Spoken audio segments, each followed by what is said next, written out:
Ontem eu falei a respeito das várias formas de governo, comparando o governo democrático, o governo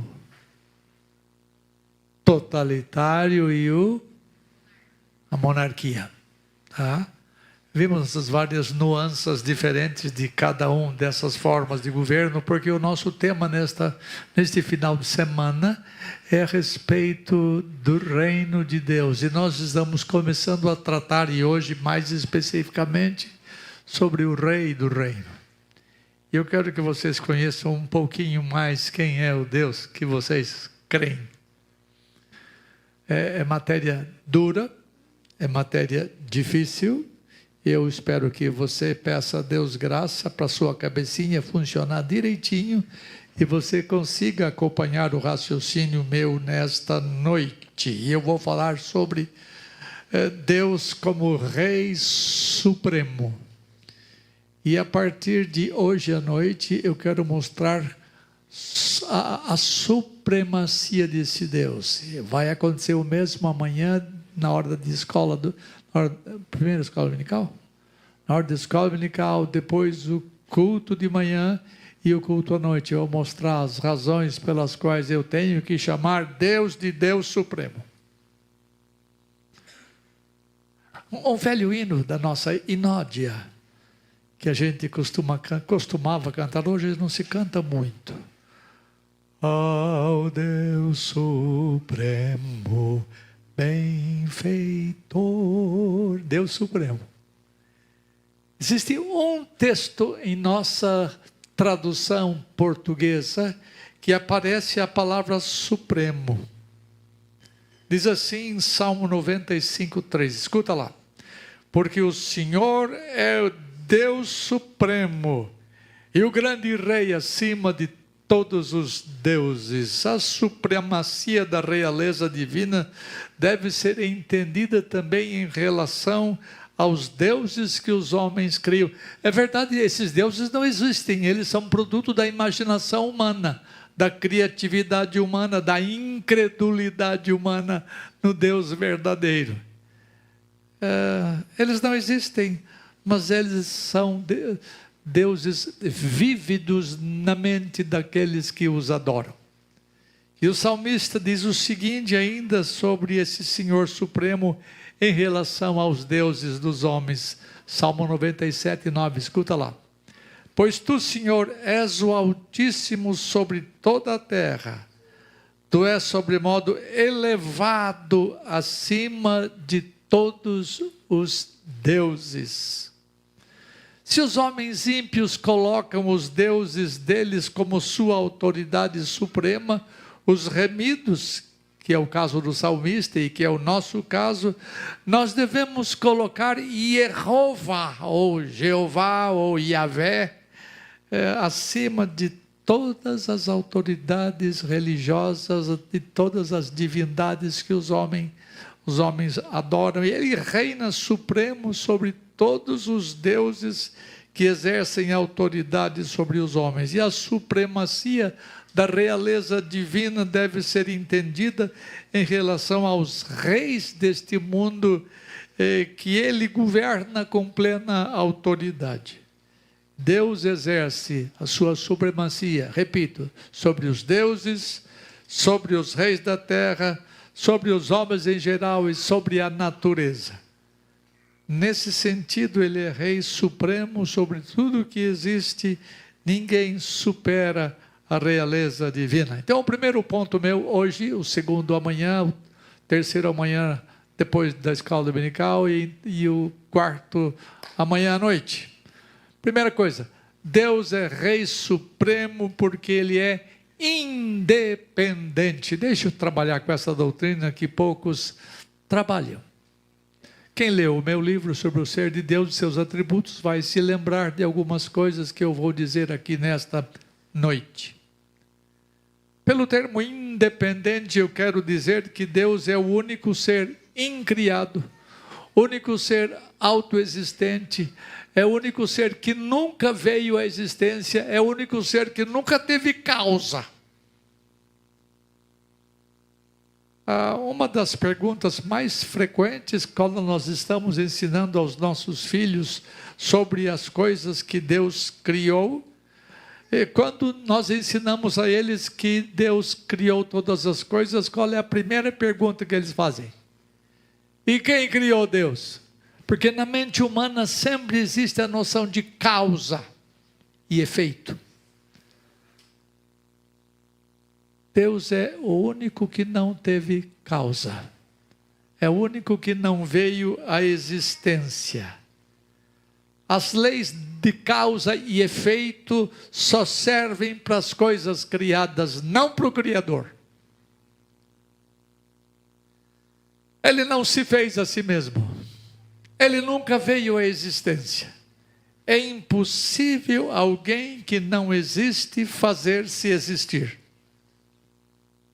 São coisas contraditórias. Deus teria que preceder aquele que traz à existência todas as coisas.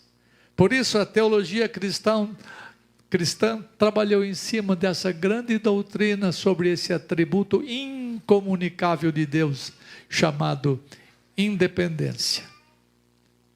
A diferença, isso quem disse foi Wayne Grudem, um teólogo americano que já é conhecido no Brasil. Eu conheço pessoalmente, já conversei com ele bastante. Wayne Grudem disse que a diferença entre o ser de Deus e o nosso ser é mais do que a diferença entre uma vela e o sol. Mais do que a diferença entre o oceano e uma gota de orvalho. Mais do que a diferença entre o gelo ártico e um floco de neve. Mais do que a do universo e a sala onde estamos sentados aqui nesta noite. O ser de Deus é qualitativamente diferente. Deus existe de necessidade, Ele existe necessariamente. Mas a sua existência não dependeu da vontade de ninguém, e nem da vontade dele. Ele existe porque Ele é independente. Ele nunca veio à existência. Isso aqui não cabe na sua cabeça, e nem na minha. Há alguém que nunca veio à existência. Ao mesmo tempo em que ele não depende de nada, ele faz com que tudo dependa dele. Por isso o Criador é independente e a criação totalmente dependente dele. Vou repetir, Deus não possui origem nem causa, ele se basta a si mesmo. Ele não precisa de nada e de ninguém para ser o que é. Essa supremacia divina, advinda da sua independência, é praticamente ininteligível para nós seres criados. Veja o que o autor de Atos dos Apóstolos, quem foi o autor de Atos dos Apóstolos mesmo? Lucas, olha o que o tio Lucas, o doutor Lucas disse. O Deus que fez o mundo e tudo o que nele existe, sendo Ele Senhor do céu e da terra, não habita em santuários feitos por mãos humanas, nem é servido por mãos humanas, como se de alguma coisa precisasse. Eu já vi gente dizer de púlpito que Deus precisa de nós para evangelizar. Precisa coisa nenhuma. Ele podia abrir o seu microfone celeste e proclamar de uma só palavra toda a redenção humana, mas Ele se serve de nós, Ele reparte conosco o privilégio de proclamação da verdade, mas Ele não precisa de você. Ele não é servido por mãos humanas como se de alguma coisa precisasse. Pois Ele mesmo é quem a todos dá vida, respiração e tudo mais. Pois, essa frase é muito forte, muito bela. Pois nele vivemos, nele nos movemos e nele existimos. Como alguns dos vossos poetas têm dito, porque dele também todos somos geração. Não dá para imaginar alguma coisa existente que não tenha sido trazida à existência. Não é só os pequeninos que fazem pergunta, e quem criou Deus? Você, grandão, já fez essa pergunta várias vezes. Como é que Deus veio a existir? Esse atributo escapa ao nosso entendimento, porque a nossa finitude nos impede de conceber alguma coisa que está fora e além da criação, ainda que esse Deus se envolva totalmente com a sua criação. Por causa da sua soberba, os seres humanos querem ser independentes como Deus. Os seres humanos têm a tendência antropológica de quererem ser autônomos. Mas essas aspirações são loucura, porque são pecados de rebelião. Em última instância, os seres humanos rebeldes não querem depender de Deus. Mas eles não sabem que a independência é um atributo absolutamente exclusivo dele. A independência de Deus pode ser vista de vários modos. E agora eu vou destrinchar isto aqui. Como é que é Deus? Em que sentido Deus é independente? Primeiro, Deus é independente na sua existência. A existência de Deus é um grande mistério para os homens, mesmo para os crentes. A menos que a graça divina trabalhe em você e você comece a compreender alguma coisa desses grandes arcanos, mistérios divinos. Esse Rei divino existe de um modo que nenhum dos outros seres existe. Ele é absolutamente ímpar na sua existência. Os seres humanos existem porque um dia foram trazidos à existência pela vontade de outros seres, seus pais, né, sua mãe e seu pai. Mas não é assim com Deus, ninguém trouxe Deus à existência. Não dá para pensar muito nisso, né? Ele existe necessariamente, não porque ele próprio quis existir ou outros quiseram que ele viesse à existência. Não há nada ao redor de nós, nossa família, nossa casa, nossas árvores, montanhas, tudo que possa ser imaginado que não tenha vindo à existência, mas Deus é distinto de tudo que existe e que é produto da sua criação. Tudo neste mundo tem uma causa, exceto Deus. Ele não teve começo, ele é o Criador incriado. Ele não depende de nada fora de si mesmo. Em outras palavras, Deus é e a sua criatura veio à existência. Deus é e a sua criatura veio à existência. A Escritura indica a independência e autoexistência de Deus, pelo menos em duas ocasiões. Uma vez, Moisés foi ordenado a ir a seus irmãos e falar coisas desse Deus. E ele disse assim: Senhor, quando eu chegar lá, falar, quem é que te mandou? Então Deus diz assim: fala que eu sou te mandou. Eu sou significa aquele que existe por si mesmo. Aquilo que nunca veio à existência, aquilo que nunca teve causa. Esse te mandou falar as coisas. Deus existe por si mesmo e independe de tudo, ele se basta.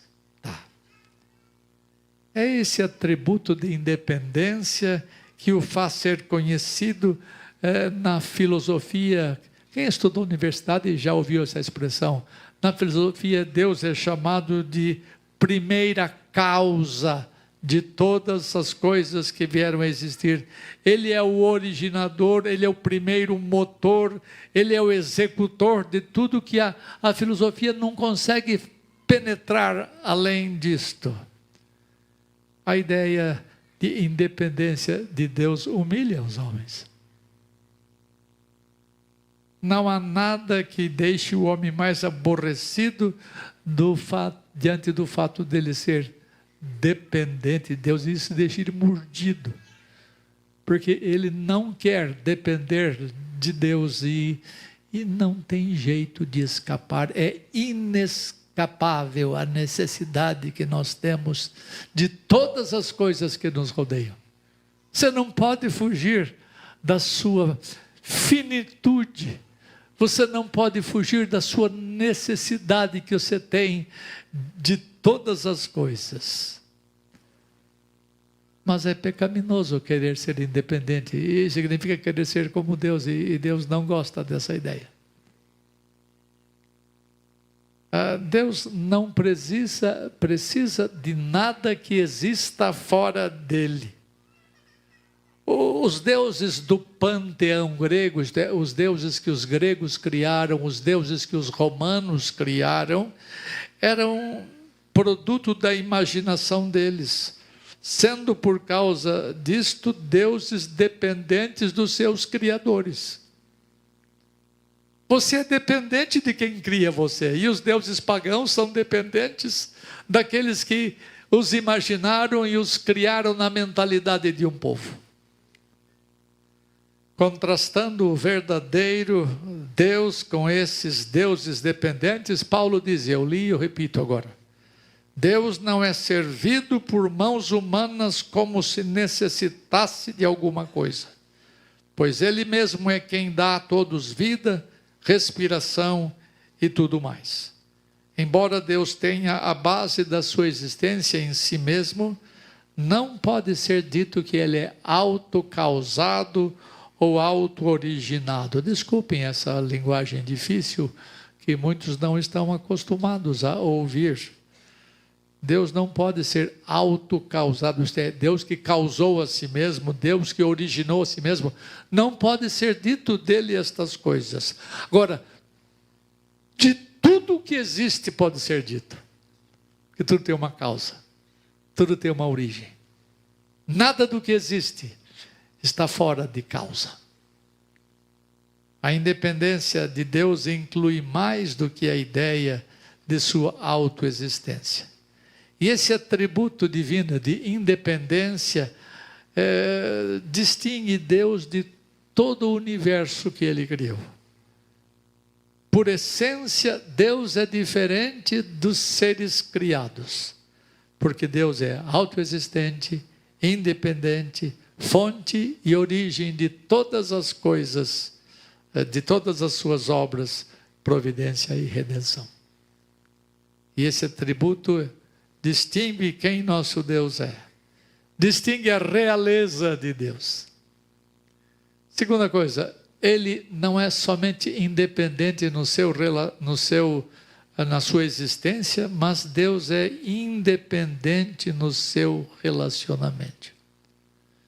Deus fez o mundo porque Ele quis, não porque era necessário o mundo ser feito, o mundo ser criado. Para que Deus existisse, não era necessário o universo existir, porque antes do universo existir, Deus já existia. Porque Ele é eterno, Ele é incriado, Ele não tem origem, Ele vem desde sempre. Deus é independente no seu relacionamento. Por que eu digo que Deus é independente no seu relacionamento? Vocês todos são seres pessoais, e uma das características essenciais de seres pessoais é eles necessitam de relacionamento. Você, mulher, necessita de um homem e vice-versa. Nós necessitamos de filhos, nós necessitamos de gente. A pessoalidade nossa nos leva a relacionamento, não tem como. Agora, eu dependo de você, você depende de mim, nós dependemos uns dos outros, tá? Nós somos dependentes de relacionamentos que são fora de nós, estranhos a nós. No entanto, Deus não dependia do universo para poder relacionar-se, porque Deus é tripessoal. Antes de haver mundo, Deus não era solitário.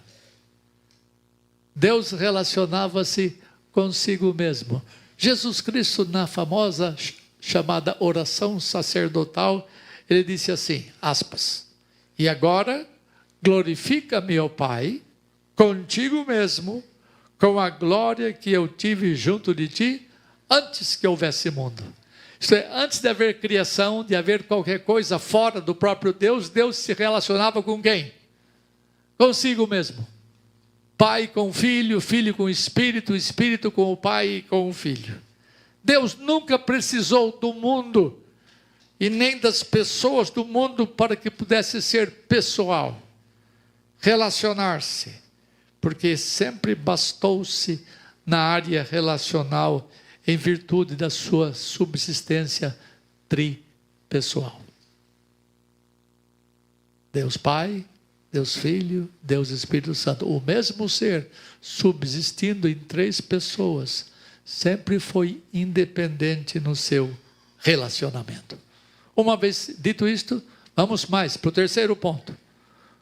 O rei é independente na sua existência, ele é independente no seu relacionamento, ele é independente nos seus pensamentos. Isso aqui é muito legal. Por pensamentos, estou me referindo à mente do Senhor. Ninguém se iguala ao Senhor no processo e no conteúdo de raciocínio. Simplesmente Deus é ímpar no seu pensamento. Foi esta a sensação que Paulo teve quando começou a tratar dos mistérios redentores de Deus. No capítulo 8, 9, 10 e 11 de Romanos, Paulo está falando da redenção humana. Aí quando ele termina, saindo fumacinha da cabeça dele, ele diz assim: ó profundidade da riqueza, tanto da sabedoria como do conhecimento de Deus, quão insondáveis são os seus juízos e quão inescrutáveis os seus caminhos. Quem, pois, conheceu a mente do Senhor, ou quem foi o conselheiro do Senhor? Ao descrever os pensamentos redentores de Deus, Paulo fica extasiado. E ele demonstra a sabedoria sem limites, sem paralelo de Deus ao entabular todo o processo de redenção. E Paulo usa duas palavras para descrever a inteligência dos planos de Deus. Ele fala assim: eles são insondáveis e eles são inescrutáveis. Duas palavras. Isto é, essas coisas estão acima do meu entendimento. Eu não posso sondar isto, eu não posso perscrutar estas coisas. Isto é alto demais para mim, é elevado demais para mim. Essas duas palavras apontam para a sabedoria da mente do Senhor, que não pode ser investigada pelos homens e, portanto, não pode ser compreendida por eles. Paulo não somente diz que esse assunto é difícil de compreender, mas ele afirma que são impossíveis de serem compreendidos. E é importante assinalar que Paulo não está falando dos mistérios escondidos, Paulo está falando da salvação humana, daquilo que nós somos objeto. Deus vem remindo homens desde tempos muito antigos e nós somos objetos do seu amor redentor, da sua bondade. E ele está falando dos segredos de Deus. Ele está falando das coisas comuns que nos atingem. Isso tudo vai além da nossa compreensão, quanto mais os arcanos de Deus, quanto mais as coisas profundas de Deus. Que adjetivos Paulo usa para tratar das coisas da nossa salvação? Que adjetivos então ele usaria para tratar dos mistérios insondáveis de Deus?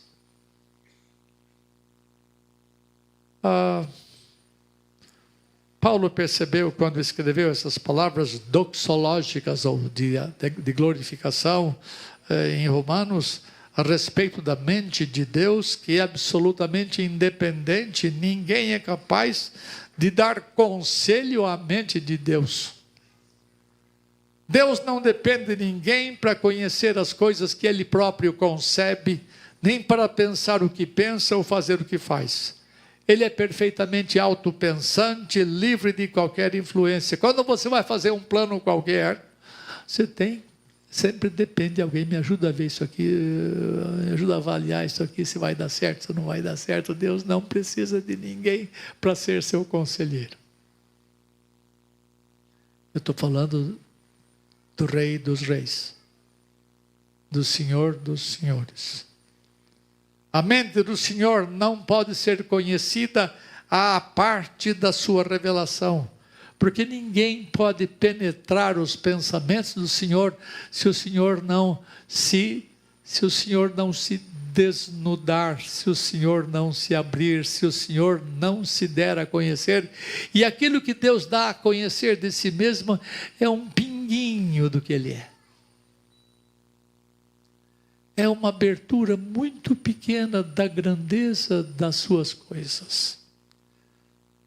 Por essa razão, Deus não é devedor a ninguém daquilo que Ele pensa. Por essa razão, Deus não precisa justificar os seus atos feitos no universo. Ele não dá satisfação das suas ideias, nem precisa justificá-las diante dos seres racionais. Ele faz porque quer, ponto. Ele faz porque pode, ponto. Ele faz porque ele tem capacidade, ponto. Afinal de contas, ele é o governador independente, que não precisa de ninguém e não precisa de nada. Quarta coisa, o rei é independente na formulação dos seus planos. Veja o que o salmista diz no Salmo 33, versículos 10 e 11. Salmo 33, 10 e 11. Olha o que o salmista diz: o Senhor frustra os desígnios das nações e anula os intentos dos povos. O conselho do Senhor dura para sempre. Os desígnios do coração de Deus dura por todas as gerações. Os desígnios do homem são reputados, são reputadas em nada por Deus. Simplesmente Deus ignora os planos dos homens. Ele frustra os seus planos. Quantas vezes você fez planos para viajar, você fez planos para isso, fez planos para aquilo, e você não dá conta. Aí você vai lá, humildemente: ó Senhor, me ajuda. Ó Senhor, faz isto, ó Senhor, faz aquilo, ó Senhor, faz aquilo outro. Você não dá conta de realizar os seus próprios planos. Deus não consulta ninguém. Deus não precisa de ninguém para elaborar os seus planos. Ele planeja todas as coisas como lhe apraz. Nos seus conselhos, ele não se aconselha com ninguém, pois ele é suficiente em si mesmo em conhecimento e sabedoria. Por essa razão, o profeta disse, escuta o profeta em Isaías 40, por favor, tenta colocar Isaías 40 aí na tela, Isaías 40, versículos 13 e 14, eu vou pedir que todos nós leiamos juntos. Vamos lá. Vamos lá. Quem guiou?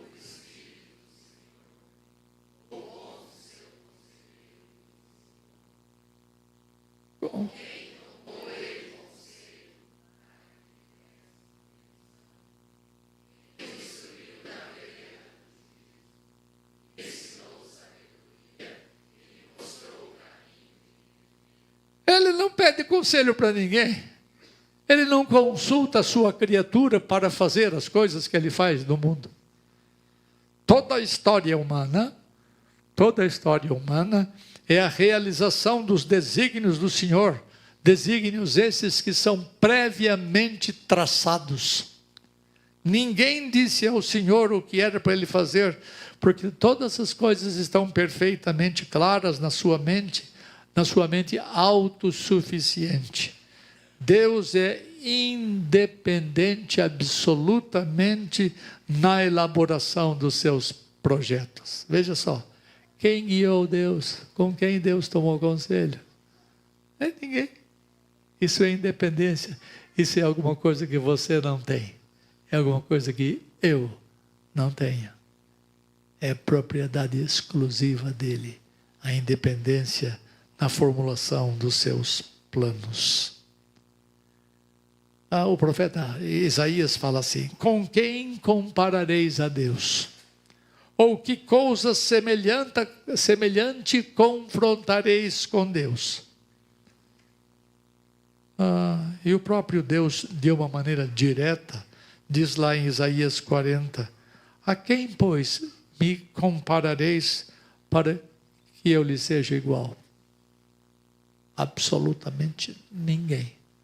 Deus é exclusivo na posse desse atributo chamado independência. Quinta coisa, o rei é independente não somente na elaboração dos seus planos, mas Deus é independente na execução dos planos elaborados. Deus não é somente autossuficiente na formulação dos planos, mas também na execução deles. Ele executa todas as coisas de acordo com o conselho da sua vontade, e ele é totalmente independente das suas criaturas em tudo o que decide fazer. Ele não precisa de sugestões de quem quer que seja para realizar o que realiza. Ele não precisa do apoio dos homens ou da aprovação deles para o exercício da sua vontade. Afinal de contas, esse é o seu Deus. Eu espero que o seu Deus seja assim, e não seja um deusinho um pouquinho aumentado em relação ao que você é. O Deus da Escritura Sagrada é alguma coisa espantosa.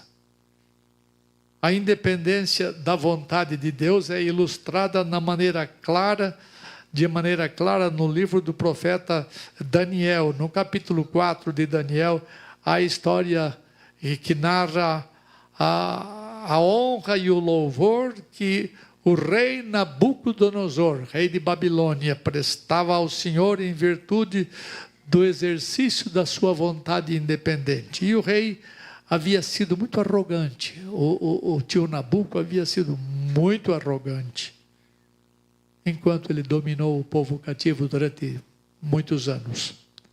Veio então a pesada mão de Deus sobre o orgulhoso Nabucodonosor, fazendo ele viver como um animal. E literalmente ele pastou, comeu a comida das aves. Um longo tempo depois, ele foi restaurado à sua condição normal de homem, voltando ao entendimento das coisas. Ele passou a pensar não como um animal, ou a portar-se como um animal, mas a portar-se como um ser humano de novo. Aí então ele prorrompe em cânticos, dizendo assim: isto o rei Nabucodonosor, humilhado. Todos os moradores da terra são por ele. Ele quem? Aquele que o havia humilhado. Todos os moradores da terra são por ele reputados em nada.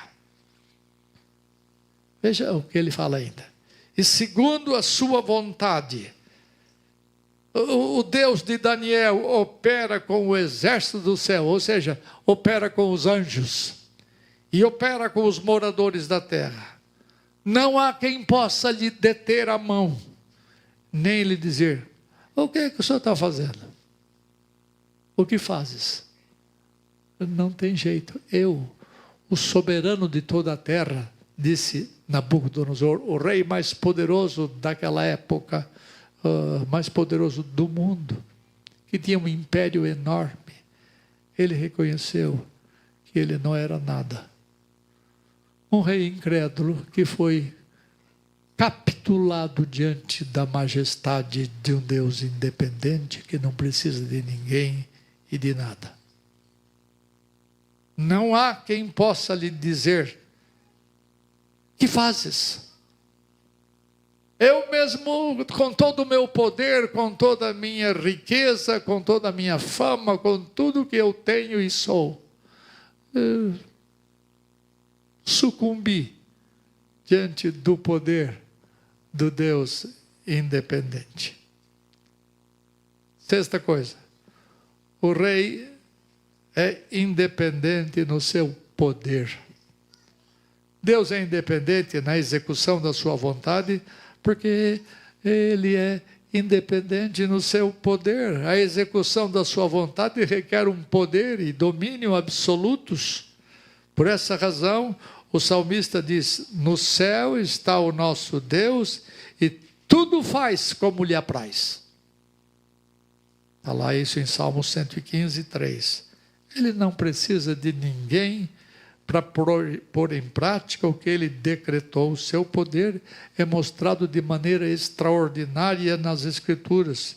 Ele pode tudo quanto todas as criaturas não podem sem ele. Deus não é poderoso da forma em que os homens dizem ser. O seu poder é incomparável. Os homens só podem fazer as coisas se Deus permite que eles façam. Jesus ensinou aos seus discípulos a orar de forma correta. E Jesus ensinou assim: Pai nosso que estás nos céus, santificado, né? Seja feita na terra como é no céu, o quê? A tua vontade. Você tem que se colocar debaixo da vontade do Criador independente, do Rei independente. E muitas pessoas não gostam de orar para não mostrar dependência dele. Isso acontece até entre crentes. Eu conheci crentes que tinham dificuldade de pedir coisas a Deus, porque isso os humilhava. Olha o que Deus diz em Isaías 41, 4. Escuta lá. Quando Deus mandou Isaías olhar para a imensidão do universo, ele diz: quem fez e executou tudo isso? Aquele que desde o princípio tem chamado as gerações à existência. Eu, o Senhor, o primeiro, e com os últimos, sou eu que trouxe isso tudo à existência. O seu poder lhe é inerente, lhe é essencial. Enquanto que o poder das criaturas é derivado. Se você tem algum poder, é porque você recebeu. Não há nada que você tenha que você não tenha recebido. Tudo em nós é derivado. Nele é essencial, é natural, é inerente. Não sabes, não ouviste que o eterno Deus, o Senhor, o Criador dos fins da terra, nem se cansa, nem se fatiga? Não se pode esquadrinhar o seu entendimento, ele faz forte ao cansado e multiplica as forças ao que não tem nenhum vigor. Só quem é independente pode fazer um troço desse. Um relacionamento devido com Deus exige de nós que nós creiamos na sua independência. Visto que Deus, eu vou terminar, visto que Deus é autoexistente, ele não é afetado pela lei científica da entropia. Vou falar dela mais amanhã, mas a lei da entropia é uma lei chamada segunda lei da termodinâmica, que ensina que todas as coisas que têm energia, elas tendem a se deteriorar. Tudo que existe energeticamente vai perdendo a sua força e a sua energia. Quando você olha para esse cara aqui de 75 anos, ele já foi muito mais forte. Teve muito mais vigor, mas os anos vão tirando de mim não somente a mente, mas a força física. Deus não envelhece. Nós envelhecemos. Todas as coisas que nós possuímos envelhecem. É próprio das coisas finitas serem perderem a sua força, se deteriorarem. Então, essa segunda lei da termodinâmica afirma a deterioração de toda a matéria e energia, e é uma prova indicativa de que Deus é muitíssimo diferente da sua criatura. O cosmos inteiro sofre desgaste e precisa ser mantido pela providência divina, mas o Deus providente não precisa ser mantido, porque ele não sofre desgastes. Isso é devido à sua autoexistência, à sua independência.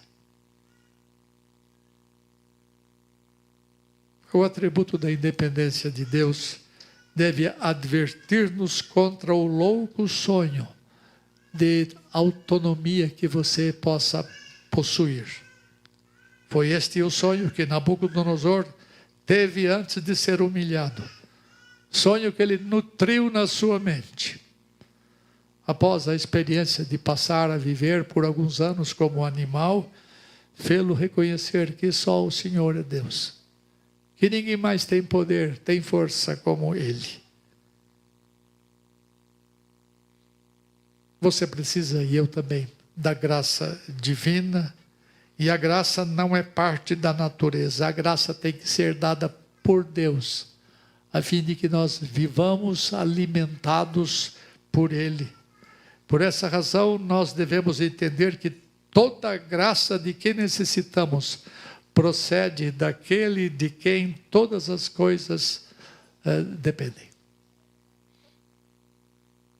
Eu não sei se você conhecia essas coisas sobre o Deus das Escrituras. Eu não sei se você conhece o Deus das Escrituras. Eu não sei se você conhece o Deus e Pai de nosso Senhor Jesus Cristo. Eu não sei. Eu não conheço você. Praticamente eu não conheço ninguém nesta igreja.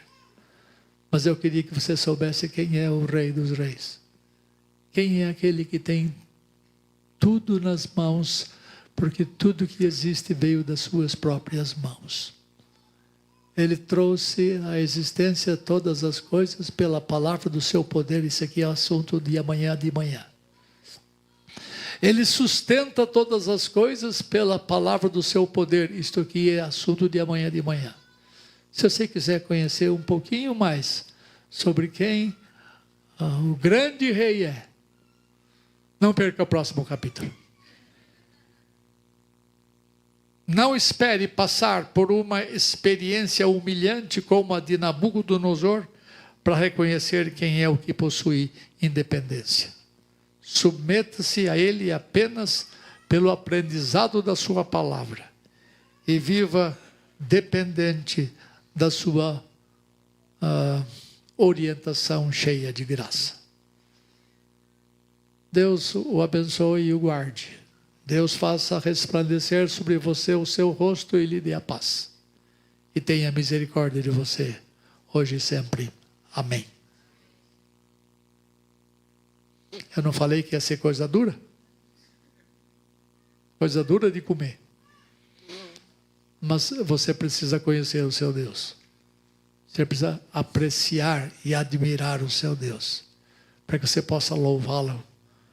Não somente por sua bondade, que a gente cantou, sua misericórdia, mas as coisas que favorecem a gente muito. A gente gosta da misericórdia, gosta da graça, gosta da bondade, mas ele não gosta muito de saber como é que ele faz, como ele faz, por que ele faz, para que ele faz.